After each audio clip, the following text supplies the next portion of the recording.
Conducting a thorough and effective cybersecurity investigation is essential to fully understand the full extent of an incident, identify the responsible parties, and take actions to prevent similar incidents from occurring again in the future.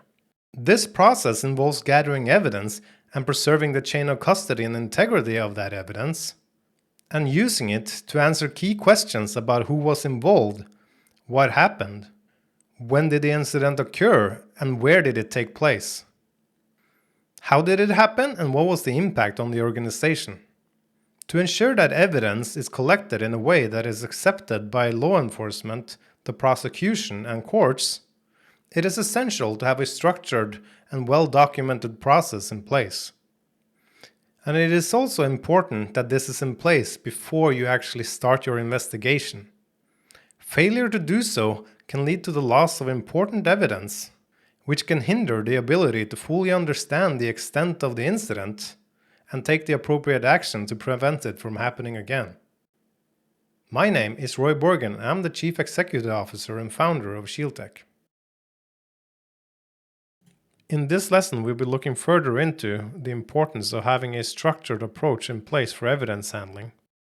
We'll be looking at what evidence is and talking about different types of digital evidence. We'll also be talking about first responders and their role in gathering and preserving evidence. We'll be talking about the 6 phases of digital forensics, and we will be talking about how to actually store digital evidence in a way that protects the integrity of the evidence and preserves chain of custody. We'll be looking at key considerations in handling and working with digital evidence. And lastly, we'll be looking at some key components to include in the digital forensics report. Having a structured approach to evidence handling is important for a number of reasons. Firstly, it ensures accountability for the incident response team, as they can demonstrate to external parties that they have established processes and procedures in place and that they know how to handle evidence.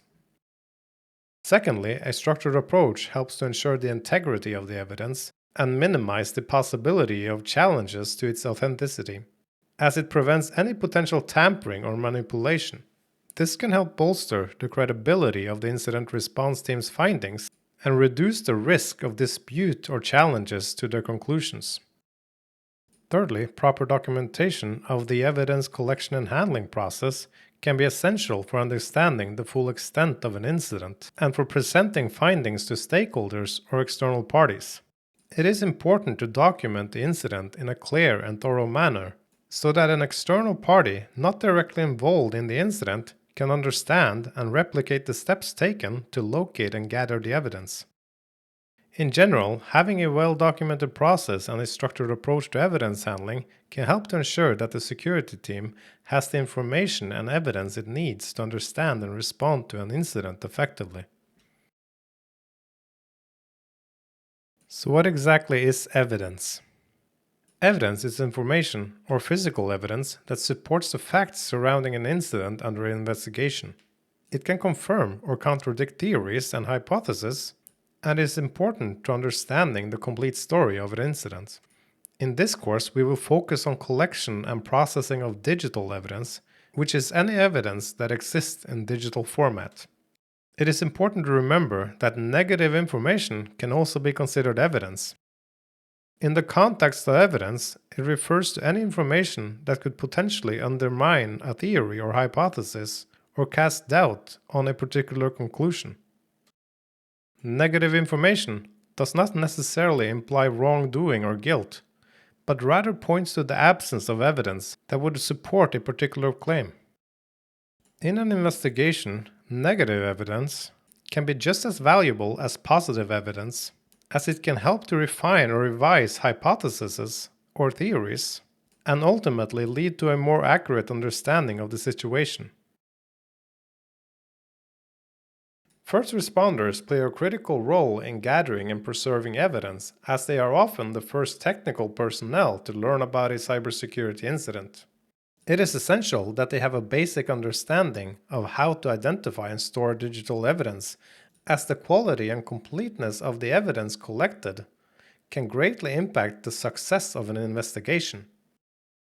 Whether they are developers, DevOps personnel, system administrators, or information security analysts, first responders need to be prepared to take quick and effective action to ensure that important information is not lost or compromised. To achieve this, it is important for organizations to provide their first responders with adequate training and support. They should have a clear understanding of their role in the incident response process and the procedures for identifying, collecting, and preserving digital evidence. Additionally, organizations should ensure that their first responders have access to the necessary tools and resources to effectively respond to incidents, such as forensics imaging software and secure storage devices.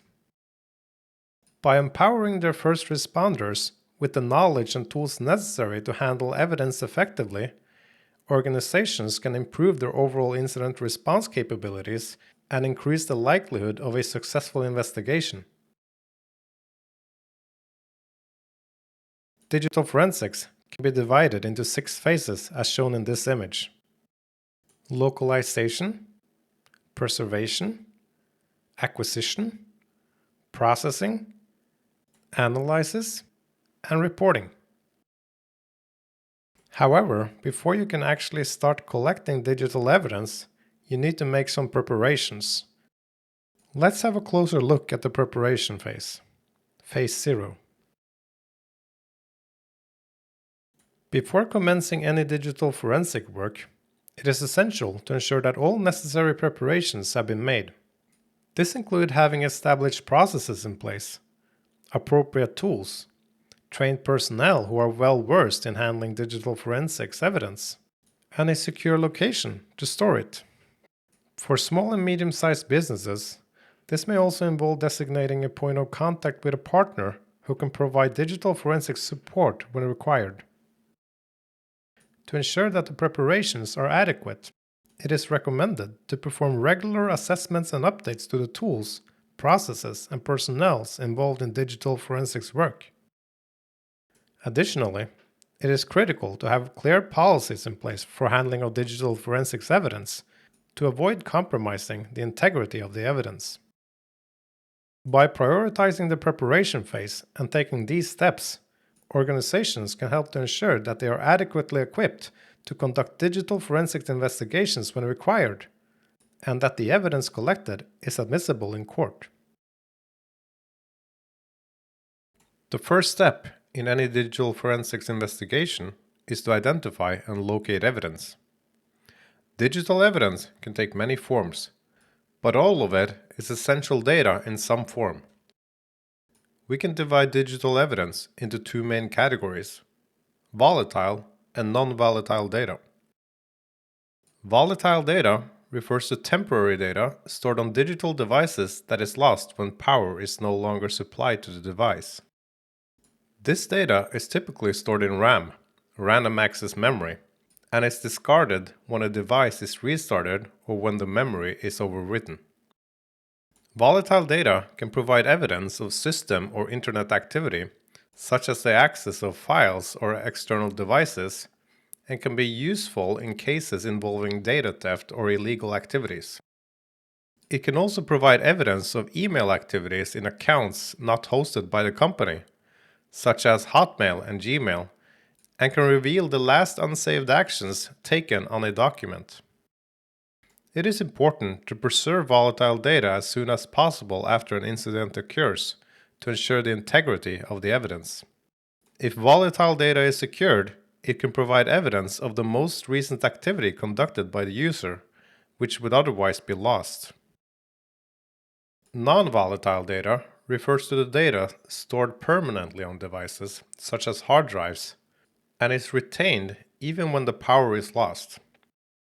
This data can be found in various places, including slack space, swap files, and allocated drive space. Other sources of non-volatile data include floppy disks, if anyone still uses that, CDs, DVDs, tapes, USB thumb drives, smartphones, and tablets. Most of the information collected during a cybersecurity incident response will come from non-volatile data sources. While it's different from volatile data, analysts must handle non-volatile data with the same care and caution. Types of non-volatile data that may be collected during an investigation include temporary files, also known as temp files. These are created by programs when they don't have enough memory for their tasks or are working on a larger set of data. Generally, temp files are deleted when programs are ended, but some programs create temp files and leave them behind. System registries. These are databases that contain information and settings for systems, hardware, operating systems, user preferences, and computer activities. Event logs. These records contain events determined by system administrators. They provide an audit trail that can be used to diagnose problems or investigate suspicious activity. Event logs typically consist of system logs, application logs, and security logs. System logs record events related to system performance, such as system startup, shutdown, and application errors. Application logs capture events related to specific applications, such as errors and user actions.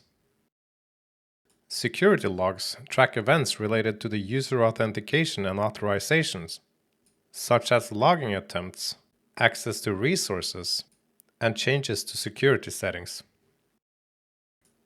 Boot sectors.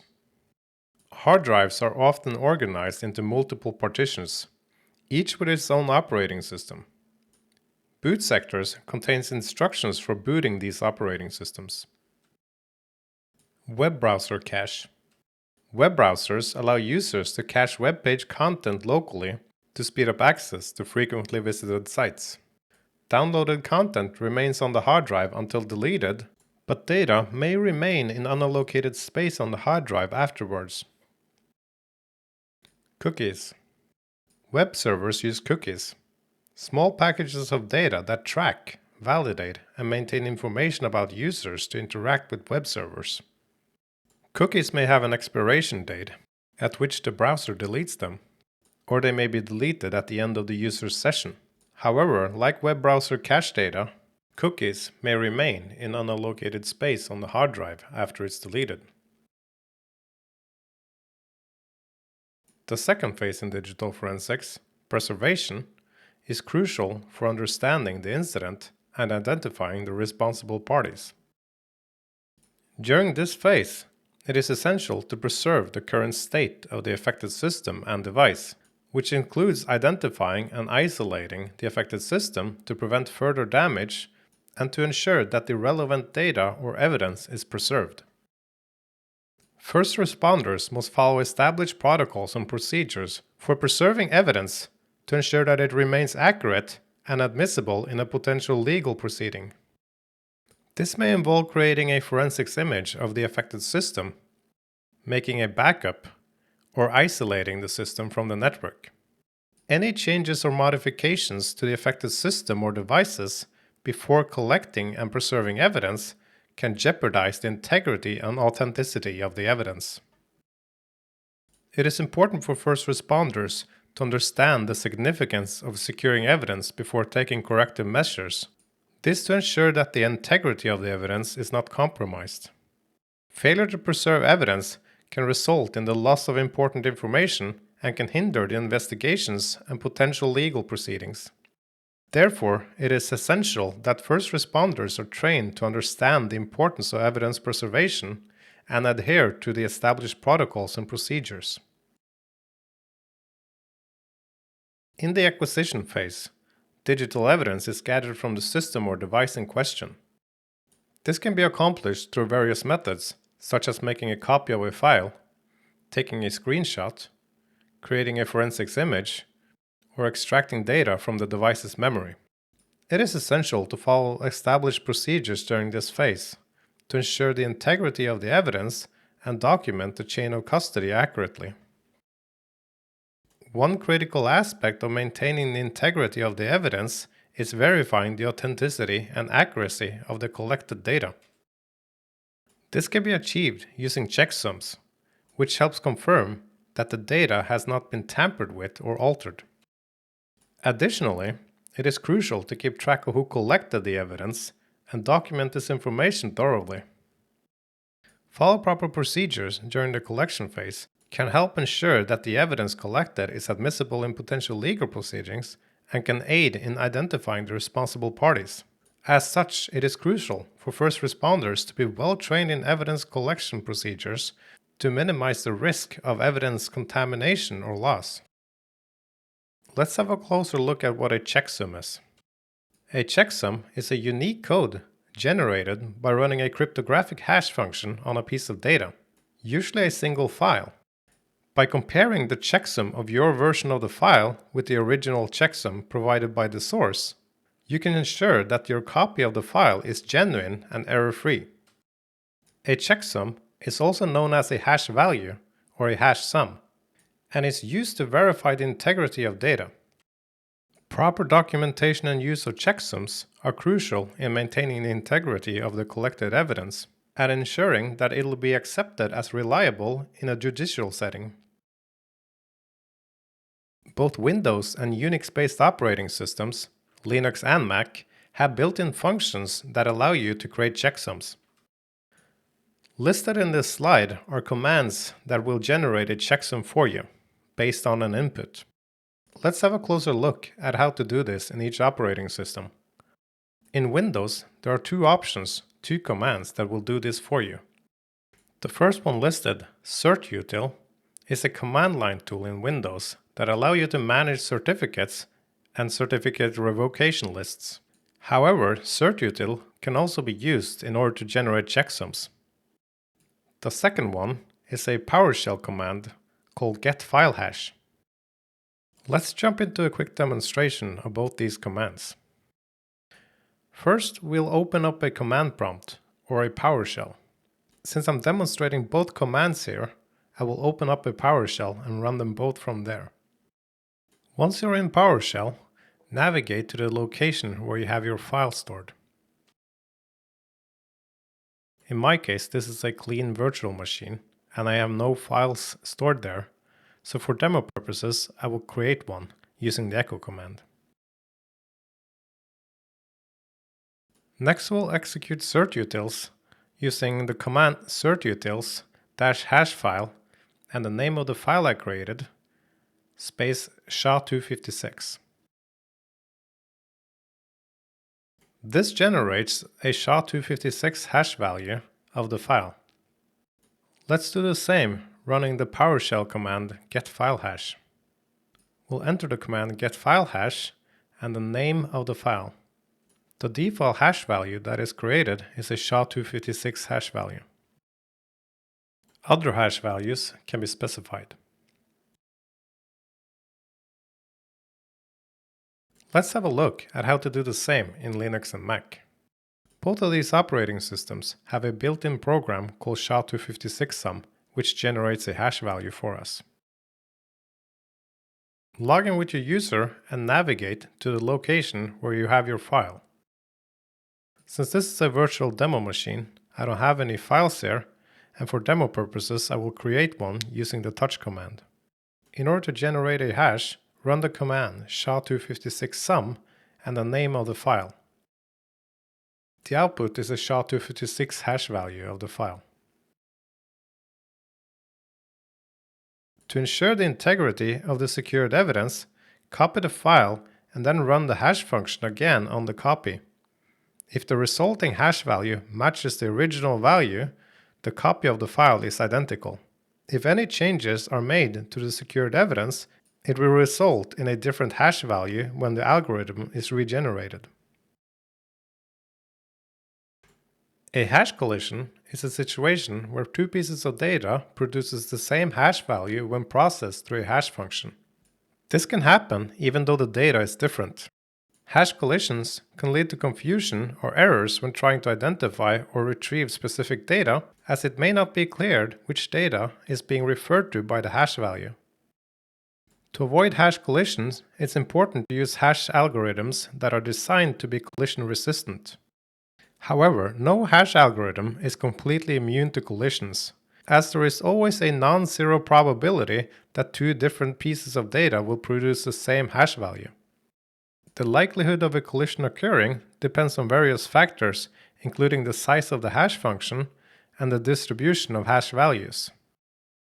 Some hash algorithms are known to have a higher risk of collisions than others. For example, CRC32, MD5, and SHA-1 algorithms are known to have a higher risk of collisions compared to other algorithms. Note that the likelihood of a collision is extremely low. With SHA-1, the likelihood is 2 to the power of minus 80, which is a very low number.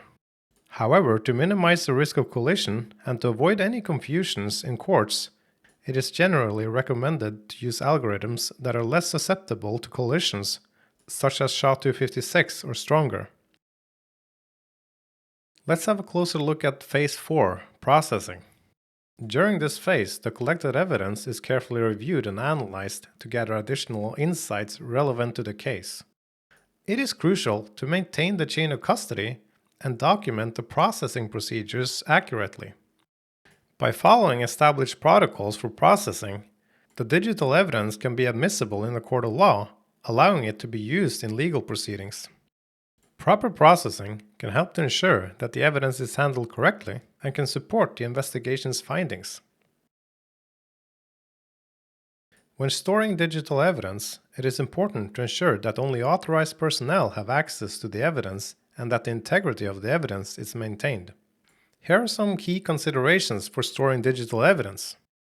Only a select few individuals should have access to the evidence location.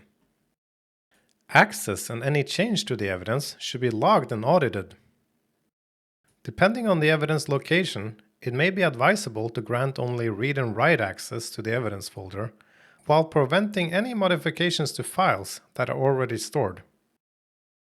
It is important to prevent accidental change to the evidence, as even a single bit changed in a file will alter its checksum.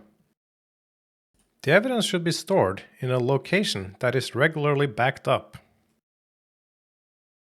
To track the evidence and ensure its proper handling, an evidence log should be maintained for each investigation. The log should include information about the evidence, such as its nature, when it was secured, where it's stored, who secured it, and the evidence hash. The log should only be modifiable by the incident handler to prevent unauthorized changes. In this slide, we are provided an example of an evidence log. When storing digital evidence, it is important to assign each piece of evidence a unique evidence number to ensure that it can be easily identified and tracked. This is especially important if external parties are involved in the investigation, or if the case is handed over to law enforcement or the courts. Using unique evidence numbers helps to prevent confusion or doubts about the integrity or content of the evidence. There are no strict rules for assigning evidence numbers as long as they are unique. However, there are some best practices that can be helpful in cases with a large number of evidence from different sources. One such practice is to use different letters to represent different sources of evidence. For example, you could use A for representing evidence collected from a mail server and B for representing evidence collected from Active Directory. Let's jump back to our example of an evidence log. In this log, you will see that we have three sources of evidence, A, B, and C, where A is associated with VPN logs, and B, which is associated with device images. We also have a C, which is associated to mailbox dumps. When collecting multiple pieces of evidence from the same source, you can use numbers to differentiate between them. For example, you can use B1 and B2 to represent two sets of Active Directory sign-in logs. If you conduct further investigation on the same evidence and need to store additional data, you could use a subnumber such as B11. Let's have a closer look at this in our evidence example log. As mentioned earlier, we have A, B, and C in this log. If we look at the evidence associated with B, we can see that these are images of various devices. In this case, an image of a desktop computer and an image of a Raspberry Pi. In this document referenced as B2 and B3. We also have a B31, which is Raspberry Pi access logs. In this case, these are logs that have been secured when doing forensics examination on the evidence B3, the image of the Raspberry Pi computer. Organizing evidence in this manner can make it easier to locate all the evidence collected from a specific source. When working with digital evidence, it is important to ensure that the integrity of the evidence is maintained. To protect the original evidence, it is best practice to only work on a copy of the data. Never work on the original evidence. This helps to ensure that the evidence is not compromised or altered in any way during examination. By working with a copy of the data, we can be confident that the original evidence remains intact and can be relied upon as part of the investigation or legal proceedings. Let's have a look at phase 5, analyzing. In this phase, we analyze all the data and evidence collected in relation to the incident. This includes reviewing the data and evidence in conjunction with other facts about the incident. Through this process, we aim to gain a deeper understanding on what happened and identify any patterns that may be relevant to the investigation. During the analysis phase, we consider whether our initial hypotheses are supported or challenged by the data and evidence. We also determine whether additional investigation steps are necessary to further clarify or confirm our understanding of the incident. By analyzing the data and evidence, we can help ensure that the investigation is comprehensive and thorough. Phase 6, reporting. In this phase, we prepare an incident report that summarizes the findings of our investigation. This incident report should include the following elements. About the incident. A description of the incident, including what happened, who detected it, and how it was uncovered. About the report writer. Information about the report writer, including their qualification, competence, and position within the company. This is important as the report may be read by a variety of internal and external parties. It also helps provide validity and credibility to the findings of the investigation. Hypothesis. An overview of the hypotheses that were developed and tested during the investigation. We'll be looking deeper into hypotheses later in this training. Conclusions and recommendations. Conclusions and recommendations based on the findings of the investigation. These should address how to prevent similar incidents from occurring in the future. Details. A detailed account of the investigation, including information about what was checked and who conducted the checks and what was found.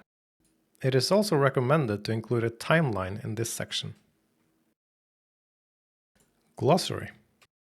A glossary of technical terms used in the report to help readers who may not have the same technical level of expertise as the report writer. Appendix. This is an optional section. An appendix can include additional documentation that may be relevant to the reader. We'll be digging deeper into the topic of report writing later in this training. Let's talk a little bit about evidence retention.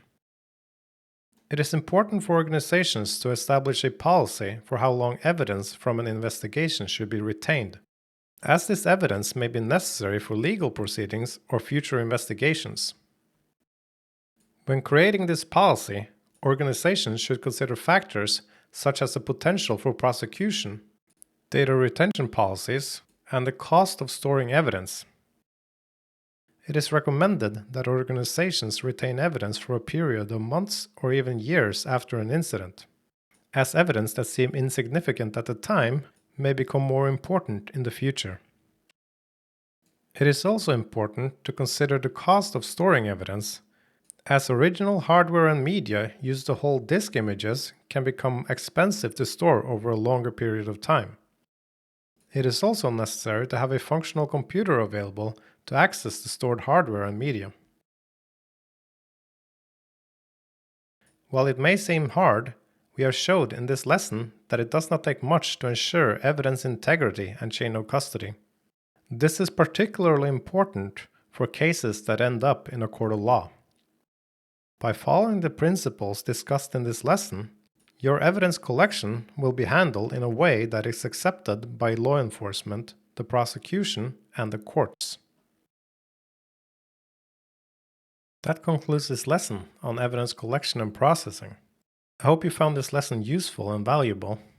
My name is Roy Borgen. I'm the founder and chief executive officer of ShieldTech. If you have any questions, please email us at info@shieldtech.no. We'll catch you in the next lesson.